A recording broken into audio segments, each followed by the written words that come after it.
All right, we are at the start of the hour. We will go ahead and get started with our webinar today. My name is Dr. Joanne Yanez. I'm the Executive Director for the Association of Accredited Naturopathic Medical Colleges. And with me today, I have an old friend and colleague, Dr. Decker Weiss. Dr. Weiss is going to be talking about heart failure, heart disease, mending a broken heart, the naturopathic way. And so before we begin, next slide, Decker, if you can just advance, I'll go through the agenda. The disclosures from Dr. Weiss. He is a consultant with Restorative Formulations, and this webinar is not available for CE. It's purely educational. Next slide. So I encourage you all to use the Q&A function for any questions. We will be monitoring that. We'll leave about 10 or so minutes at the end of the talk for questions. This is being recorded. And if you do have any technical difficulties, please email us at info@aanmc.org. Next slide. So with that, I will leave the introductions to Dr. Weiss, but I am so excited. I want to tell you to hang on to your hats. This man is a gem. There is so much information in his brain, and he is about to unload some serious knowledge on you. So with that, I'm going to turn this over to Dr. Weiss. Hi, thanks, Dr. Yanez, for having me, and it's an honor to speak with to work with the AANMC. Strong believer in the goals and aspirations of building this organization. This is a little bit about me. I went to Western Illinois for undergrad. I'm proud that my alma mater, Southwest College, has grown up a bit and become a university. So we're all congratulating Dr. Mittman and their work and the new name of Sonoran University, honoring our desert here. I went from naturopathic medical school to a conventional internship and residency. I was at the Arizona Heart Hospital for 2 years. It's kind of a year of internal medicine and beginning my cardiology. I was a cardiology fellow for really about a year and a half. And then along with being a cardiologist and a naturopathic physician, I launched a nonprofit called Global Medical, and we set up medical clinics in conflict zones. We do research on intractable conflict. So we're in Ukraine and Iraq and Vietnam and different places around the world that either have intractable poverty or intractable violence. So with that, I decided to get one more degree. I got a PLC, which is kind of like a mini master's from Harvard. So I did go to the big school at the end with the fancy diploma, but most proud I am of being a naturopathic physician. I'm glad every day. I worked in hospitals for 10 years, and I remember walking in and out going, thank God I'm a naturopathic physician. So as we go on here, here's our agenda, but I'll just get right into what we're doing here. And weak hearts have basically met with fear. You know, we have a term heart failure. I mean, normal ejection fractions 55 plus or minus 10. We measure you at 54, we call it heart failure. And so we can imagine what that does to the psychology of a patient, just that term heart failure. But really, there's this kind of broad spectrum of different presentations and things like it. But basically, from conventional model aspect, up until about 8 years ago, your heart would get weaker, whether it's due to a heart attack or a virus on the heart or valvular disease or trauma, whatever it is. We know that there's an emotional trauma, Takotsubo syndromes and things like that. And then it would just get weaker until you die. And that it was kind of the funny thing is I never really saw that in my practice. You know, working with naturopathic models and even integrative models, because you do need meds for this stuff. You can't really get around it. And I'll go into that in a second.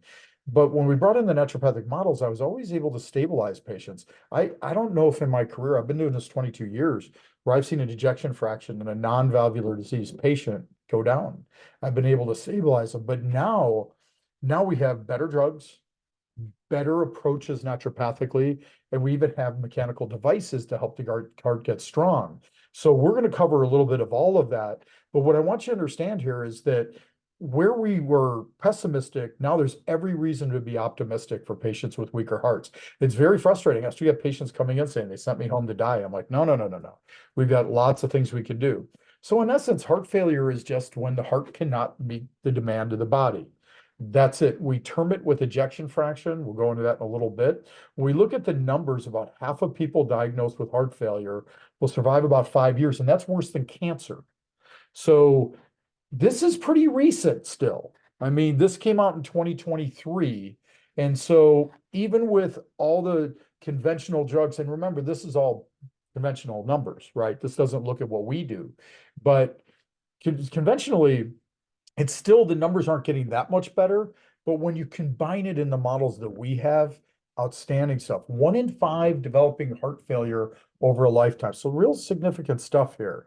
When you look at the reasons why people go into the hospital, heart failure number 2, it used to be back pain. I think the rise of chiropractors and naturopathic physicians and osteopaths doing more work, keeping them out, I think is what's working. But when you look here, other than septicemia, heart failure is number 2 with, simple, joint pain. But we're not making much dent in this. When you look at the numbers and when we're studying heart failure, a lot of it is about keeping people out of the hospital.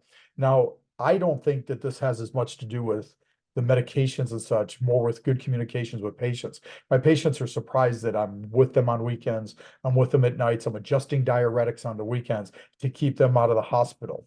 Once you start in a naturopathic treatment, I'm not talking about integrative, I'm talking about naturopathic treatment models, then they really have a chance to improve for the good.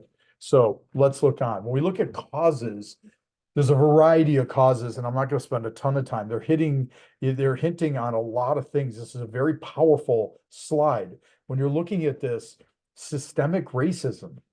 I know you think that we have enough problems with medicine just being the diseases out there, but simply put, the darker the skin, the less the care, even with the same insurance. Okay.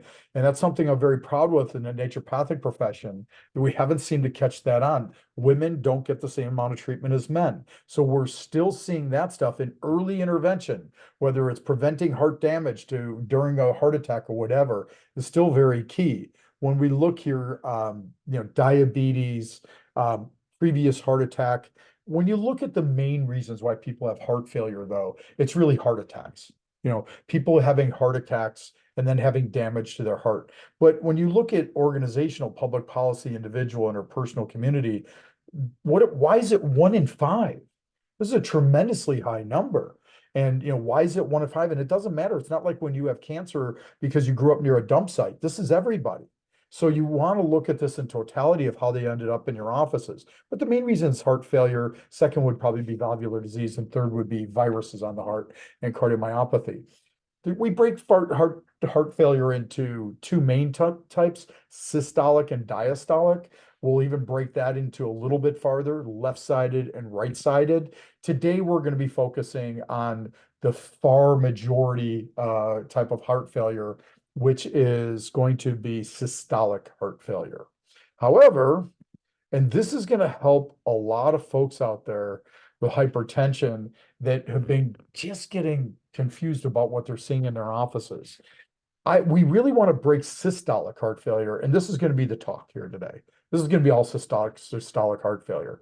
So I want to break it into preserved ejection fraction. So we call it heart failure with preserved ejection fraction, which makes no sense. If you're looking and thinking of this, that makes no sense. I'm going to explain why. We're going to go into that in a second. Then we have the moderately reduced ejection fraction, and then we have the severely reduced ejection fraction. We'll break that about 35%. We'll kind of call huff puff and huff ref. And the reason we created this huff ref is we have seen massive amounts of individuals, 45 to about 65, coming in, and they have all the symptoms of heart failure: swollen ankles, hypertension, shortness of breath, but they don't have coronary artery disease. And when we do echoes, the hearts look okay. What we learned is there's this new type of high blood pressure where where the brain thinks that the heart is weak. So when the brain thinks the heart is weak, it'll force the release of a lot of substances into the bloodstream that will cause you to hold fluid, race your heart, bring up your blood pressure. We're going to touch on a little more of that there, but it would not be good for me to get through this talk without giving you more things for in your offices that you can work with.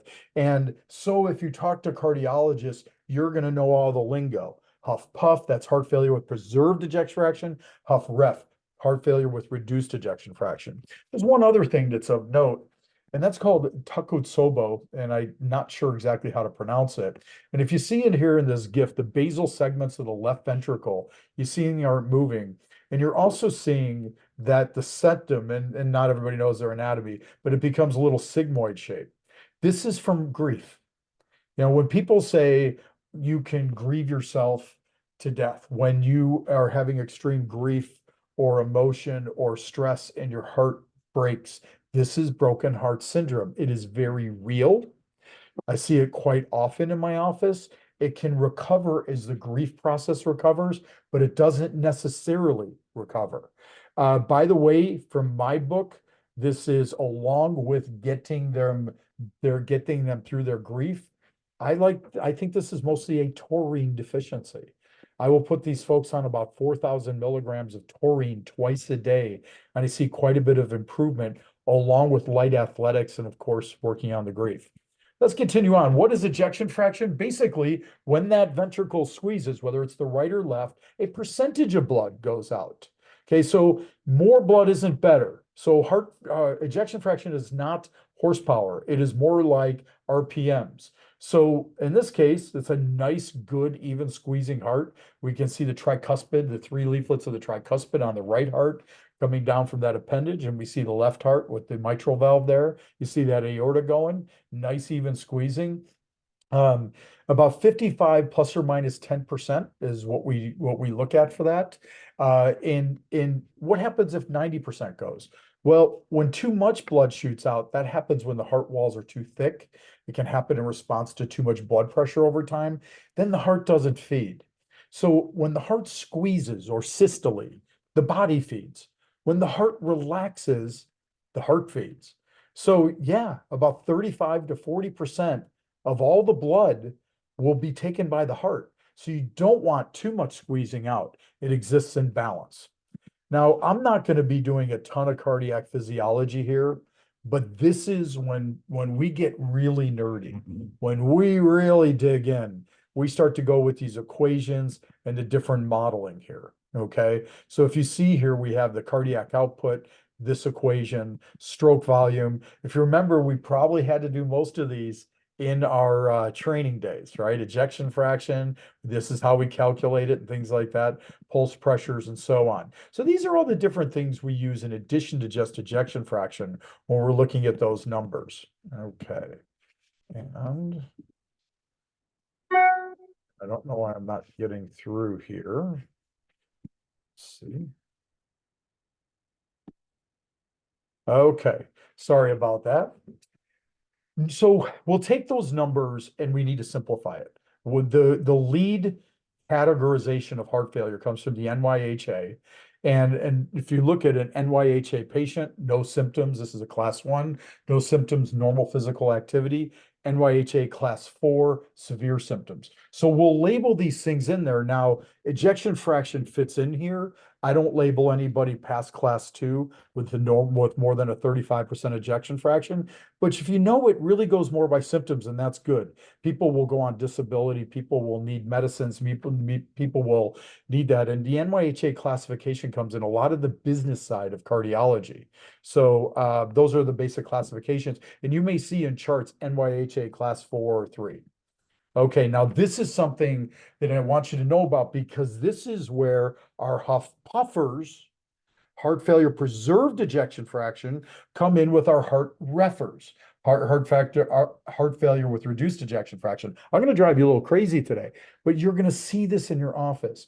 You're going to see people with perfectly normal hearts, but they're doing all these weird things with hypertension.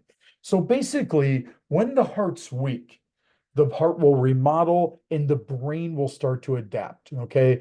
I'm not going to dump heavy into physiology like the slide here. If you want copies, I'm sure Dr. Yanas and the team can get those for you.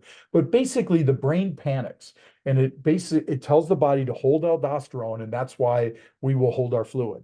It will release epinephrine and norepinephrine. It will increase angiotensin 2. So that's where the drugs come in. We block angiotensin 2. We block an additional thing called nepricillin. We use diuretics to get the fluid off, and we use beta blockers to back off the epinephrine, norepinephrine. It becomes very hard when you're looking at the different drug models for heart, but the different drug models are all based on calming the neurohormonal adaptations. I can tell you that naturopathic models calm down quite often, and in the majority of the time, these adaptations, which is why our patients need less.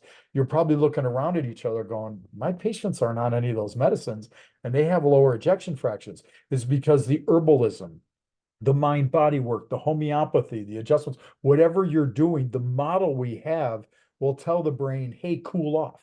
Okay. You don't need to panic all the time. That's exactly what it is. So the drug models prolong life by countering the brain's panic. That's it. That's the way we teach it, and that's the way it is. Now, cardiac remodeling, this happens as the heart gets weak. This is getting into deep nerd cardiology. I will not drag you down this hole with me, but you really can't give a talk on heart failure without looking at the way the heart adapts. We need to remember that the heart is a muscle. So if you lift weights with your biceps for 2 weeks and you put a lot more weight on there, your biceps will change. Muscles change fairly quickly and adapt fairly quickly. The heart failure remodels are very poor. And when we're looking at the drugs, when we're looking at the herbs, when we're looking at the devices, we are trying to remodel favorably. When we remodel favorably, the ejection fraction can come back up. This is the different types of things that we look at. When we are doing a catheterization on somebody with a weaker heart, we're doing these types of measurements, volumetrics, the in and out, input and output of the heart, the shape of the heart. Heart should be shaped like a football, not like a football like from Europe or a soccer ball. As they get round, if they get weaker, then you'll see the ejection fractions drop and the heart become less efficient. Shape of the heart, when going through an angio or a echocardiogram with my patients, I talk a lot about the shape of the heart because the heart will adapt fairly quickly when it's sick. Wall motion abnormalities. This happens especially after heart attacks, unevens. You'll find an area maybe around the left anterior descending is kind of frozen. When we do echocardiography, we break the left ventricle into 17 segments. We'll look at each of those segments like those two basal segments you saw for the Takotsubo syndrome. We'll look at them and call them akinetic or hypokinetic to try and find out where the movement problems are. When I do exosomes on patients, I'm trying to deliver the exosomes to these segments that need it. I don't inject directly into the heart, don't worry, nor do I recommend it. But there's ways we can help get those exosomes and stem cells and things, I don't use stem cells, but exosomes, close to those areas that need it. Volumetric pressures, the heart in itself is a pressure cooker, meaning those valves create pressure. The squeezing creates pressure. So pressures are very, very big for us. When there's valvular disease, for example, the heart can't maintain pressures and the heart will get weaker. When we're looking at all these things, a lot of the devices are looking at trying to improve these different areas. This is a classic systolic heart failure patient. If we look to the left, we're talking medical left there, that mitral valve. You'll see the two leaflet valve there, and you'll see the leaflet that's connected to the septum right down the middle. That's not coming anywhere near close to that septum. When that leaflet hits that septum, that's poor man's way of looking at it and going the ejection fraction is closer to normal. This is an EF of about 10 to 15. This patient actually has what's called a hypertrophic heart. If you look here, the heart is quite thick, and that thickness is actually causing a problem. But either way, this is classic systolic heart failure with a weak heart. So Pharma 101, again, pharma based on very simple ideas, uh, backing off the brain. The brain will force the increase of angiotensin II. So we use lisinopril. Now, lisinopril, because of the way it works, helps better with remodeling. So we love that remodeling. And if you're seeing here, here's remodeling. We love drugs, herbs, devices that help the heart remodel. Digoxin, the body wants to race the heart and has a weak squeeze, whether you're using digoxin, whether you're using strophanthus, whether you're using convallaria, foxglove. See, I paid attention in my herbal classes a little bit. I prefer convallaria for my glycosides. Frankly, I think they work better. But when I'm using those things, what does digoxin do? It increases the strength and decreases the pulse. Water pills. Again, the brain will sequester aldosterone. That's the famous term we use for that. The water pills counter that. So everybody thinks the heart's weak, so you're just filling up with fluid. But the bigger problem is the brain. and the brain's panic. And carvedilol, or a different type of beta blocker, we generally use carvedilol, will back off the epinephrine and norepinephrine. The brain just wants to whip that heart. It doesn't care if the heart's sick. It's going to whip it and whip it and whip it. Now, this is the next generation. Much, much better. I believe the naturopathic physicians for about 150 years have been warning about blood sugar, and we knew what it was going to do. Well, here we go. There is a blood sugar medicine that is called Jardiance, and this medication not only lowers the sugar, but it also helps improve remodeling. It can even help protect ejection fraction. So you'll see a non-diabetic on about 10 milligrams and a diabetic on about 25. When we look here again, the next one is called Entresto. Entresto is kind of got lucky. Valsartan sort of now is replaced your lisinopril. Sacubitril is a medication that is a neprosilin inhibitor. This is called an ARNI medicine. This is a twice a day medicine, so it's a little less convenient, but it is a significant upgrade from lisinopril. Okay. And let's go in this. So that gets us to the next slide of what we call the 4 pillars. This is the 4 pillars of heart disease. And the 4 pillars are ARNIs, which is your Entresto, beta blockers like carvedilol, the mineral corticoids like spironolactone, or even moving into other water pills. And then the last one is the Jardiance, or the SGLT2 inhibitors. This is now it. Now, here's where I'm going to kind of disagree with my conventional colleagues. My conventional colleagues will raise these numbers, that will raise the medications until patients get real sick with it. They have too low a blood pressure, they feel crummy, and then they'll back it off. I don't. I usually just run these to titrate to their vital signs. Now, one of the faults in all of this is when patients have problems with low blood pressure and heart failure, you can't use the ARNIs like Entresto. You can't use the beta blockers because their blood pressure is too low. And quite often you can't use the diuretics. So folks with lower blood pressures are really have a tough time handling these medicines. Who's that going to fall mostly to? Women. Okay. That's going to fall mostly to women. Okay. So let's move on here. So our goal here is to keep vital signs in range and manage that neurohormonal effect, what the brain is doing to it. That will help patients live longer. It will help keep them out of the hospital a little more, but it doesn't solve it. So let's look into the next kind of stuff that's popped around. This is going to be the devices.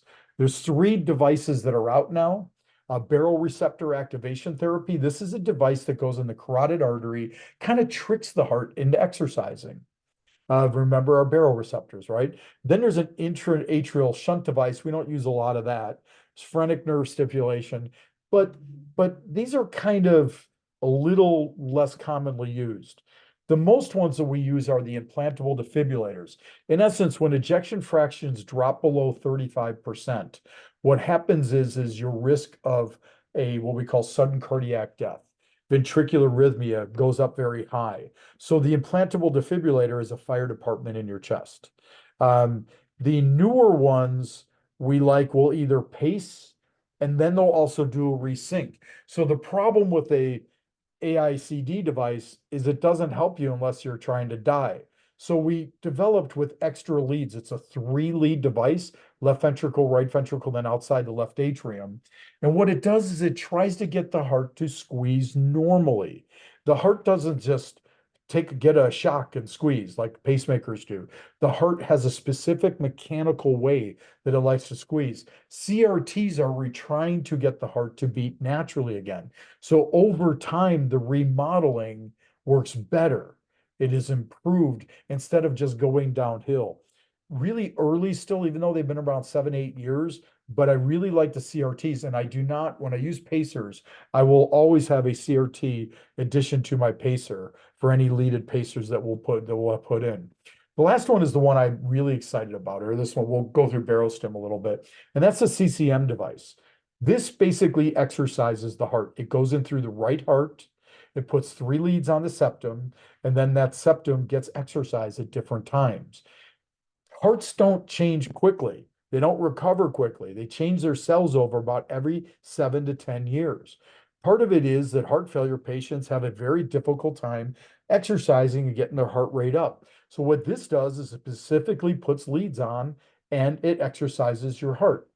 We've had some really remarkable improvement with this type of thing. Now, the sync models, they don't have the sync with the CCM and they don't have the ICD. So what's happening is these patients with weaker hearts are having to choose between the protective ICD device, like the fire department in your chest, or the CCM, which will help it get stronger. It's a very difficult decision. We're trying to get a CCM with an ICD, but that's a lot of battery. That is a lot of battery to go every day, so we'll see. But the CCM device is very exciting. I've seen significant improvement, and it's still very early. This is the barostim. This doesn't go into the heart. It goes into the carotid artery. It works. There's some definite improvement to it. I think it can help maintain pressures a little more than improve them, but it's still early in that one as well. So new drugs, new devices, but the numbers aren't skyrocketing. They're not significantly improving. Now, conventional docs will say a lot, we're not getting enough of the devices in. We're not getting the latest drugs to patients because they can't afford them. Insurance isn't covering. There's all sorts of blocks, but still there's other problems. In its essence, heart failure is a mitochondrial disease. We haven't even talked about that. I've been ranting for 30 minutes here. We haven't even talked about it. If we just do an heart failure 2.0, if we just do drugs, if it's only drugs and devices, we're not going to get very far, folks. So we're going to move on and we're going to up it. Okay. Craft conventional medications. We got that in devices on an individual basis. Thyroid, mitochondria, supplementation, and restorative treatments. Let's get to actually potentially curative. We've done a good job. Let's keep their ejection fractions there, maybe improve them some, keep them out of the hospital a little bit. But why don't we go for cure? So, number one, we got their medications clear. We've already done that. Second thing is mitochondria. When we look at cognition and when we look at heart failure, these are mitochondrial issues. Okay. The power cells go down. So we've got to get those up. Now, first thing we want to do is protect our mitochondria, and that is avoiding medications that inhibit mitochondria. And if you look, they're really common medications. And I'm not talking about anti-malarial agents. I'm talking about alpha-1 blockers, which not as much now, but it was common for prostates. NSAIDs. NSAIDs are linked with heart failure. They're in every gas station. They're in every airport. We don't live without our ibuprofens, diclofenacs, and dimethicins, all of these type of things. Albuterol, all these people on inhalers. And calcium channel blockers, minoxidil, which is sprayed on for hair, and a lot of the anti-diabetic medicines are linked to heart failure. Now, not the Jardiance one, but that. Now, the biggest link to heart failure that is commonly used is statin therapy. It is linked to heart failure, and the model is because it interferes with myocardial function. Remember all those years while they're on statins, they need to be on CoQ10, folks, that doesn't work. It doesn't work. Oh, see, you can be on all the statins you want as long as you take CoQ10. No. When you look at lowering LDL, number one thing you need to understand is there's 44 cholesterol lowering randomized control trials that showed no mortality benefit. Okay. What you have to understand is statins offer some protection because they add calcium to coronary arteries. Okay. Yes, they can clear a little of the soft plaque. I think there's better things such as nattokinase and absolutely lower fat diets is the main way to start to clear soft plaques. But statins add calcium to coronary arteries. So that calcium can potentially plug pipes. So a heart attack is a popped pimple. Yes, I'm grossing you out today. Popping pimples is what a heart attack is. It's called an atheroma. Atheroma means porridge. Okay. So atheromas rupture. A little bit of calcium can stabilize those. So in high-risk individuals, folks that wake up, have tons of cigarette, coffee, something sugary, go about a high-stress day, they're overweight, take their hypertension medicine. These folks can receive some benefit because of the calcification, but the numbers are pretty minimal when you look at it. This is a slide that comes out of Cleveland Clinic, and Cleveland Clinic calls it the plaque paradox. That statins actually increase calcification of coronary arteries. When we look at heart disease models, Heart attacks are still increasing, stents are increasing, and heart failure is increasing. We're not doing it, folks. We've got these new medicines, we've got these new devices, but we're swimming. We are swimming. How long does it take your patients to get into a cardiologist? Are statins needed, or are statins worth the risk? When we look at the best numbers, percentages don't work when you look at statistics. The best numbers for statins, 77 people over 4 years may prevent one heart attack. That's 77 treated people over 4 years may prevent one heart attack. These are high risk men, 4 to 5 risk factor men, 45 to 65. That's not even really our crowd most of the time, but that's a rare amount. And when we look at numbers needed to treat, the FDA likes about 10 to 15 people treated to actually get one piece of benefit. This does not meet the numbers that the FDA even uses for prevention. There is also no all-cause mortality number included. When we look at the other thing, it's called mortality delay. The 6 preeminent statin studies. This is Dubroff. He's a big deal in this world. Postponement of death in 45 to 65-year-old men, high risk, 3.2 days. And remember what we're doing with this talk. Heart failure. We are risking heart failure for this. Dubroff, for some reason, went from hero to goat. Dubroff is the guy who did these big analyses. He's an English guy. This is in British medical journals, Open Heart. This is their Journal of American College of Cardiology. This is their top journal. The Telegraph, the Daily Mail, the Guardian all covered it. So this is not an alternative theory. The other thing is that we want to look at is we want to go back to oxidative stress. It's not LDL that causes heart disease, it's ox-LDL. It's not HDL that causes heart disease, it's oxidized HDL. It's not IDL, RDL, or VLDL, it's all the oxidized versions. Oxidized LDL not only causes heart disease, or is part of it, but also inhibits mitochondria. So when we're doing our antioxidants to bring down ox-LDL numbers, we are also protecting and supporting heart failure patients. Next thing, thyroid. So here's what we learned, and I'm really lucky to be friends with guys like the Wilsons and stuff like that. We've been trying to figure out how mitochondria talk to the cell. Well, now we know mitochondria have T3 receptors on it. Now, what I'm going to approach now with you is very, very controversial. I use slow release T3 for my heart failure patients. I don't expect you to do that. I will monitor T3. I will monitor that. I don't push it significantly high out of ranges, but I can't get my patients back.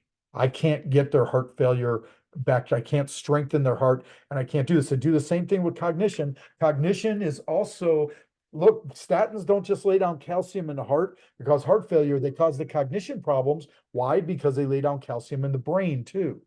So when you're looking at this, the thyroid and the mitochondria, it is about the T3. T4 may help, T4 may not help. I really like to slow T3s, and I always avoid immediate release T3. I don't use glandulars. I don't use Cytomel. I don't use anything other than slow release T3 in these folks. And I'll usually start about 2.5 twice a day, look at temperatures and labs and see what they do. So low amounts. I'm not using like high amounts here. But when you look at circulation, one of our top journals in cardiology, clinically, both thyroid hormone excess and deficiency is related to heart failure and all of heart disease. It makes sense that if somebody has Graves, hyperthyroid, that's going to race their heart and get them sick. But weak hearts also do that. Careful. Be very careful. Do not use immediate T3. This can cause arrhythmia, and generally be careful in general. I look at Wilson's protocols, the way to take temperatures and things like that, and I always start no matter what at 2.5 twice a day. I will not go any higher, and it'll always be the long-acting version. Happy thyroid, happy mitochondria, happy heart. See, very happy thyroid there. Okay, we want to optimize supplementation. Now, for years, we have had supplements that have helped people supposedly with their mitochondria. Remember in the 90s, and I'm dating myself, the 2000s, we had this whole bunch of supplements, mitochondrial resuscitators. Didn't work. They helped a little bit with heart failure, a little bit with energy, but on paper, they looked so good. I mean, ubiquinol looks like on paper, and selenium and increasing glutathione and doing all of that stuff, should do it. But once we added the thyroid in, bang, these patients lit up because now the mitochondria need those things. The mitochondria has been told, put out more antioxidants, put out more ATP, and replicate. T3, slow release T3 will increase what we call mitochondriogenesis. It will make more mitochondria in a cell, just like exercise. Now we got to give it all the support stuff. So first, methylation.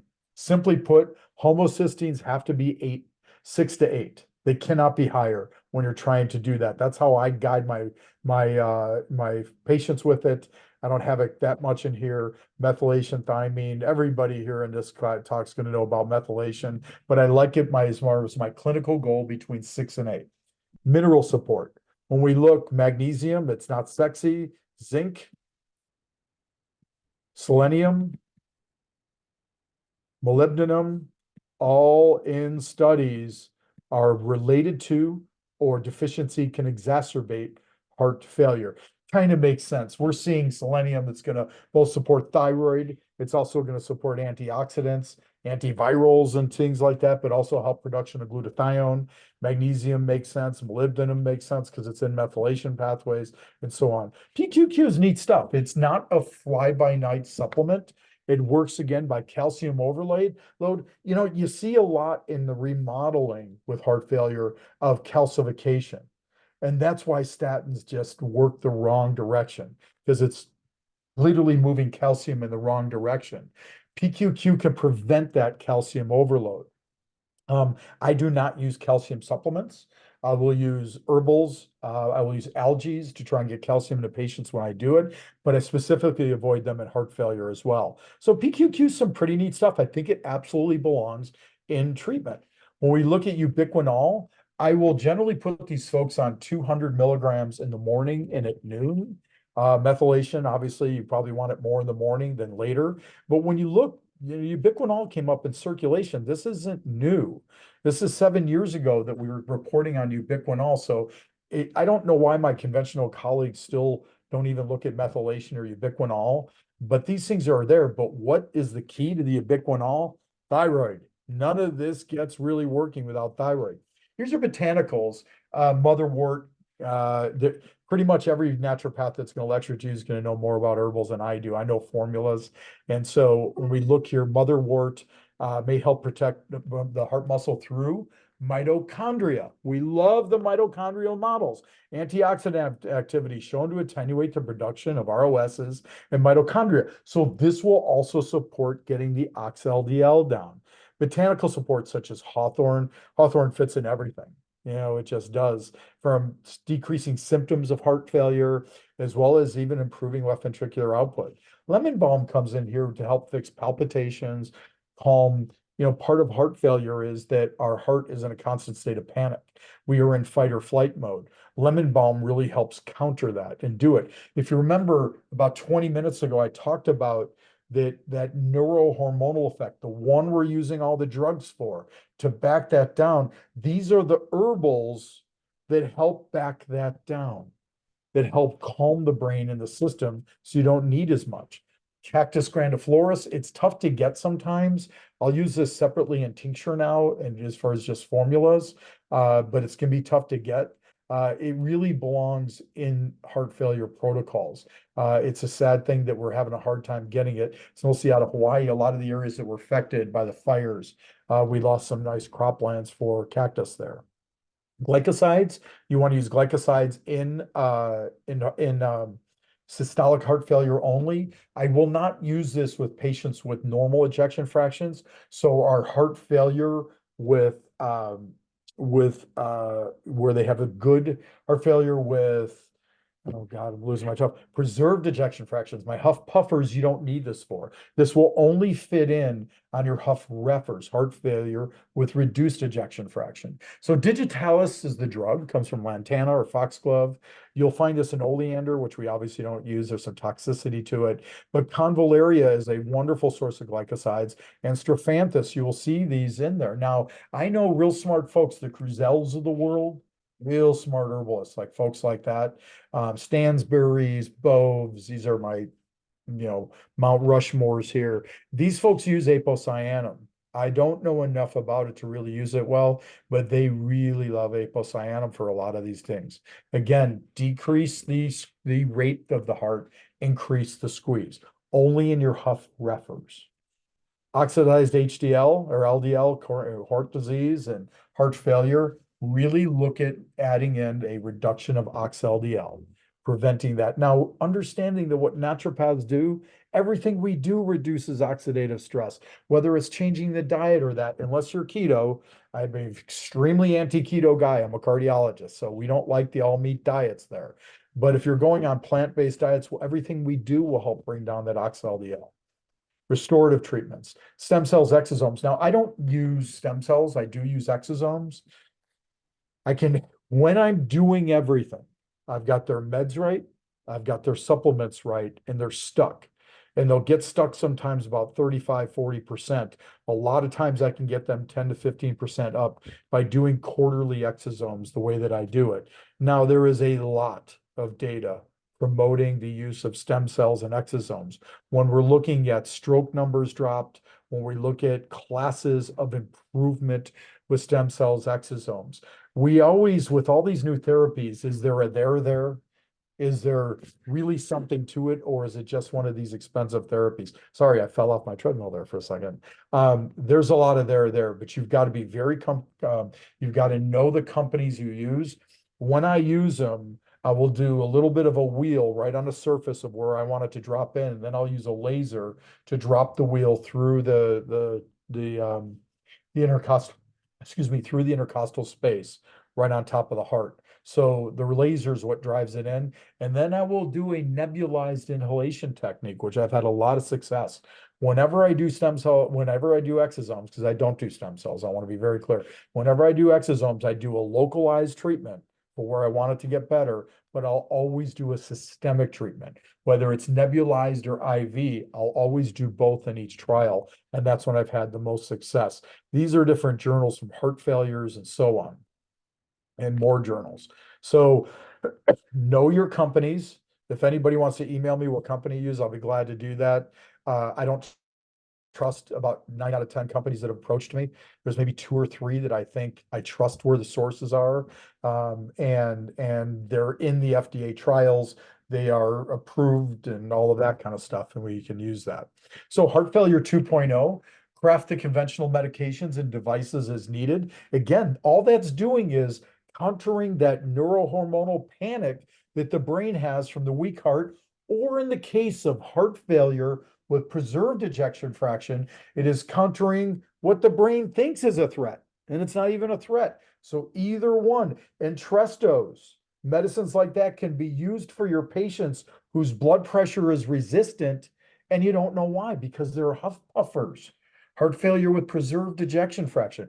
Get thyroid right. Look at only slow release T3 if you're going to use it. Do not use glandular because it's immediate release. Get thyroid right. Support mitochondrial health. That's your PQQs, your Ubiquinols. Optimize the supplementation. We looked at magnesium and minerals, and that's where our botanicals come in. And the botanicals come in to help calm the brain, to help tell the brain, hey, don't panic. Don't fill up with fluid. Don't do all of this stuff. We don't need to do that. And then, of course, restorative treatments if you want to move as far into exosomes and things like that. It's always tragic to have a weak heart, but it is now the very time in history to have one with better drugs. Better. I know hydrolism was 50 years ago when it was all tincture. No. Herbalism can be done just as well. There's still the tinctures for those who want to combine and make their own formulas. There's better combination formulas and so on. So it is the best time to do that. And the last thing that I'll say here is the recovery doesn't occur without naturopathy. You see that quite a bit. You'll see in cancer where we'll kill down the bad numbers of cancer cells, but the recovery is in the rebuilding, the correction of the immune system, and so on. You'll see where somebody will get a broken leg. They'll put the leg in position, but it's nature that heals it. So it's the anti-inflammatory diets, the right minerals to heal it, the right exercise, the right mind body to heal it. Heart failure is no different. The one thing I haven't really talked about is our mind body exercises and homeopathy. If these patients live in panic, they don't recover, period. If they don't sleep well, they don't recover. So when you look from mitochondria to sleep to mind body, the recovery, we can keep them in the game with drugs and devices, but the recovery comes from what we do. Uh, what I love about naturopathic medicine is it will always be effective. It'll never go away. Drugs will come and go, devices will come and go, different therapies will come and go, but we're always effective. When you are aspiring for cure, you cannot do that in purely conventional training. There's no way. Um, and the other thing I love is my freedom to practice. Tom Mattioni will put in devices for me. Prakash Balan will open an artery for my needed. Bob Riley's a thoracic surgeon. Bob does my valves for me and things like that. Great individuals. Great. They don't do what I do, and they know also that they don't do what I do, and I don't do what they do. So I have a team, and they understand that I lend my patients out, and then I take them back because I get to quarterback my patients. I don't drop my patients off and say, see you later. I quarterback them. I drop them off in my conventional colleagues because I might need a device or so on, and they come right back. And I've been very lucky through my 22 years that I have that level of respect. So my future is with my nonprofit, we're going to be growing our clinics in Ukraine, unfortunately.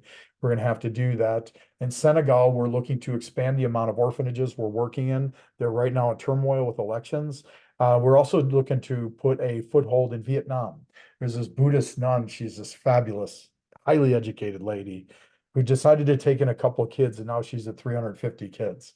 So she's emailing me that we need a global medical clinic there. So it looks like I'll be there right before rainy season when it's very, very hot. But I'm bringing my 14-year-old. Yes, I did. I'm bringing my 14-year-old. So yes. My advice, breathe in and out. Despite the obstacles and the challenges, I wouldn't want to wake up and be any other profession than a naturopathic physician.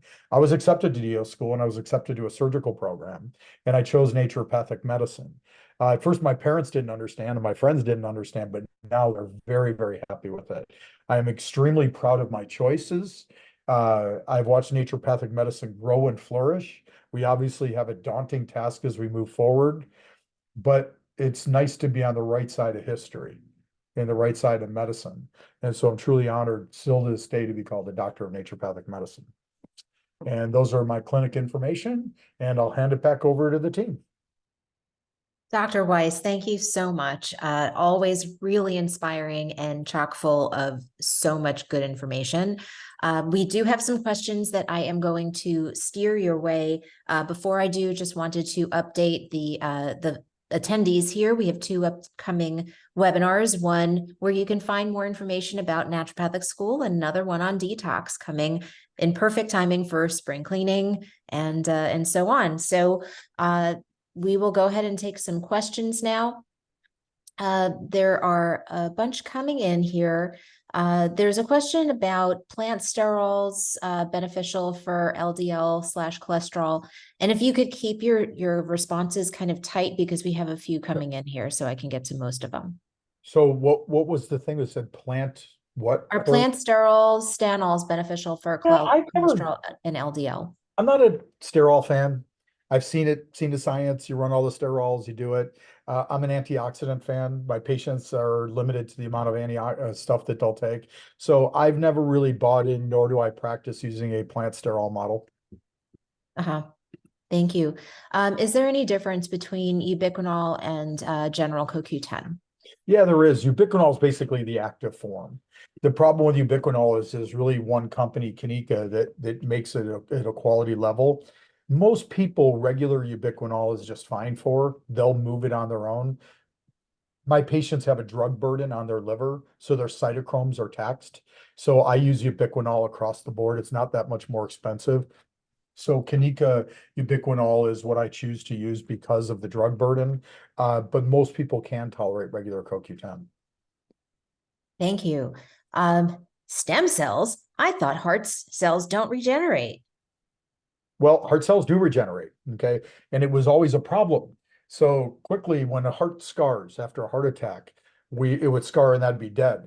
But we would find within 7 or 8 years, sometimes that scar started to wake up. And when it woke up, people would die because all of a sudden there'd be chaotic electricity in that scar that would cause VTAC and VFib. So we'd go back and we'd ablate and we'd re-kill off the scar. So we do know hearts regenerate.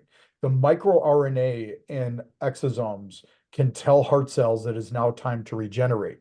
Rather than every 7 to 10 years, it kind of plugs in this equation that now it's time to regenerate. The addition of increasing mitochondria, we are hoping will also stimulate the heart to regenerate faster. The CCM device that's exercising the heart definitely will change the way calcium moves and tell the heart that it needs to regenerate sooner. The problem has been giving the heart the message that it's time to regenerate instead of just waiting for it to do it on its own.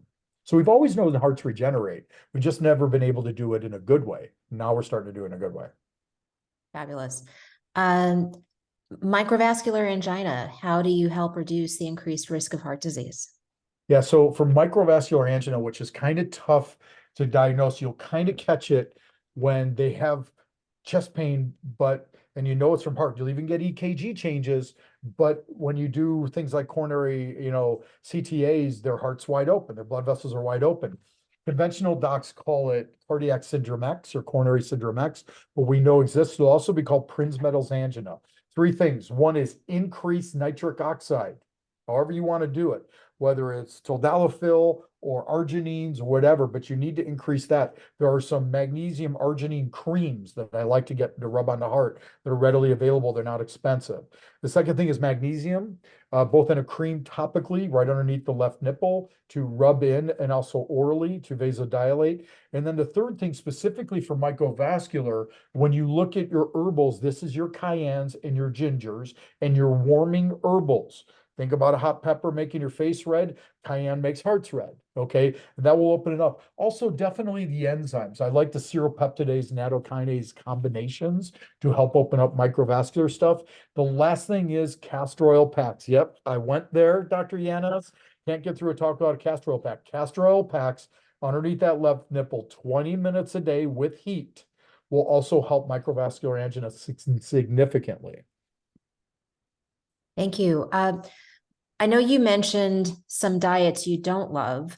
What type of nutrition do you talk about with your patients? Oh, this is real simple. Mediterranean diet, that's what you have for non-heart disease patients that can handle a little bit more of calorie, more oils, more even some limited grains, especially some of the quinoas and millets and things like that. There's no doubt that the Mediterranean diet, we need to remember Mediterranean diet, the key is being fresh though. It's very hard to do that sometimes in the valley here, and it's expensive. So you have the Mediterranean diet. The other aspect is the reversing heart disease diet. I've offered Dr. Yanas if you want me to do a lecture on that. I haven't bored you silly, but that's going to be under 35 grams of fat per day, plant-based. It's a low-fat alkaline diet. That's it. That's how you reverse all heart disease. There's numbers you want to get in ranges and homocysteines and hemoglobin A1Cs. But when you go to a keto diet, your numbers can look good, but it's so inflammatory that the coronary artery disease grows faster. And your heart attack risk goes significantly up. That's been very well documented. And I know they have these cannibal cardiologists and all this stuff. I just don't get it. So please be careful about that stuff. And remember, paleo is not keto. My patients come in, I eat a keto diet. What'd you have for breakfast? Well, I had a spinach omelet. Well, no, you didn't. You ate the worst green, the dark leafy green with too much iron. But you didn't. You eat salads and proteins. That's not a keto diet. So, but the keto diets are very, very dangerous for heart.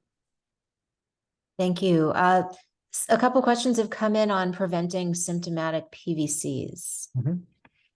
Yeah, so PVCs, obviously you want anything ventricular, you do want to monitor. So you want, and I have a friend who is an electrophysiology doc who will put a monitor on your patient for a couple of days, or even we'll do loop recorders where we implant them, we'll leave them in there for a couple of years, and also it sounds creepy, but when you're dealing with ventricular stuff, you have to make sure that these PVCs aren't running together or they're not from a variety of different locations on the ventricle. My palpitation protocol is 2,000 milligrams of taurine twice a day. And then, Dr. Yanas, am I saying product names here? I want to No, we are not saying product names. Okay. So I will use a combination herbal formula. that I've kind of went through in the lecture, the same herbal formulas that we'll use for heart failure, we tend to use for palpitations. They're still best made in tinctures when you mix them all together. I don't do that as much as I'd like for sure. And then magnesium with it. And then also when you look mechanically, adjusting hiatal hernias can be a big part of calming that vagal tone down. The last aspect of that is the most important, and that's the mind body. These are all vagal tone issues. Okay. When you look at hearts that a heart will go 140 beats per minute. It's the vagus nerve that slows it down. The heart basically is an organ that's kind of like a car with the emergency brake on sitting at the very top of a very steep hill. Once that brake comes off, it races. The brake in the human body is the vagus nerve. So all of those mind body things that we do, from Tai Chi to Pilates to whatever, those are really the underlying causes and keys to fixing arrhythmias. But the supplements are taurine. Those herbals that I listed for heart failure will be the same ones I'll use for these palpitations, magnesium, and then the mind body stuff. All right, so we only have time for one more question. And I'm taking a little constructive advice here, and I'm going to ask you the last question that came in, which is probably one of the most poignant ones. What made you get into naturopathic medicine? I interviewed at a DO school and an MD school, and I did a summer rotation in surgery, and I thought I wanted to be a surgeon, right? Who doesn't want to be a surgeon? I'm going to go in and fix stuff. And I didn't like it. And I was floored and I was lost. I was like, okay, I'm going to be a surgeon. This is what I've always wanted to be. And I realized, number one, there was a ton of surgeons. The world didn't need more surgeons. The second thing is, a lot of them were very bored, frustrated. I did not resonate with that community. And so I started interviewing at DO schools because beyond surgery, who wants to write drugs all day? I was like, oh my God, if I just wrote drugs all day, it'd be boring. What fun is that? There's no creativity there or whatever. So I was really, really quite lost. And they opened up a naturopathic school in Arizona. The first year class was in, and I heard about it. And I went to see a local naturopathic physician. It's a true story. And his name was Mike Cronin. I found him in the phone book. I knocked on his door and I say, I'm considering going to med school. And he goes, come on in. I'm the president. Unbelievable. The guy brought me in his office, toured. I'd never even heard of homeopathy. I'm from the south side of Chicago. And so I was accepted to a couple schools, and they said, look, you can do your first year at Southwest, and if you want to change over, we'll credit you most of what you're doing there. So I thought, I'll give it a try. This naturopathic thing's got to be crazy, though. Why wouldn't everybody doing this? Why wouldn't everybody in the world be becoming a naturopath? And I walked in the first day and I was home. I was like, this is exactly what I wanted from medicine.